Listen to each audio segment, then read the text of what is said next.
Il y a certaines régions du monde où ça n'existe presque pas. En particulier des régions entières de Chine où il n'y a pas de cancer du sein. Ce qui est très étonnant quand on voit l'incroyable prévalence du cancer du sein en Occident. Il y a certaines régions où il n'y a pas de cancer de la prostate du tout, alors qu'aujourd'hui ça concerne énormément d'hommes dans nos sociétés. Donc que se passe-t-il? Euh, eh bien, on s'aperçoit que la grande différence, ce n'est pas les gènes, c'est pas que les Asiatiques ou les femmes chinoises ont des petits seins ou elles sont protégées contre le cancer, parce que quand elles viennent vivre en Occident, elles ont les mêmes nombres de cancers du sein que nous. Il se passe qu'il y a une différence dans la manière de vivre, dans le mode de vie dans ces régions et dans les nôtres. Donc qu'est-ce qui a changé dans le mode de vie? Il faut le comprendre, puisque ce qui a changé dans le mode de vie en Occident depuis la Deuxième Guerre mondiale semble être un engrais pour le cancer. Il y a trois principaux facteurs que je décris dans mon livre.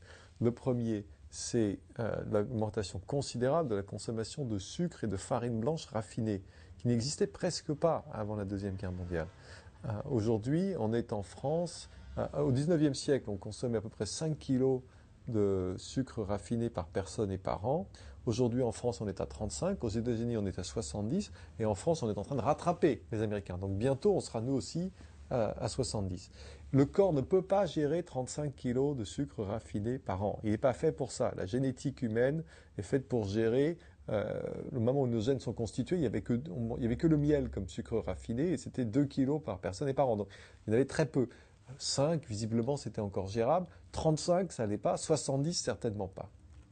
Et le cancer se nourrit avant tout de sucre. Le cancer, les cellules cancéreuses ont un métabolisme anormal et elles ont besoin du sucre pour leur survie.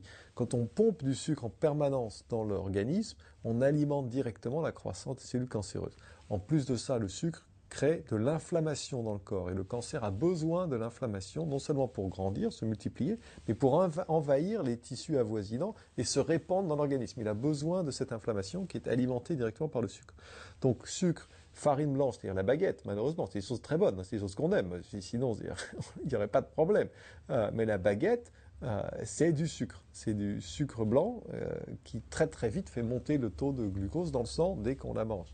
Les viennoiseries, les croissants, le pain au chocolat, des choses qu'on aime, hein, mais il n'y aurait pas de difficulté si c'était pas ça.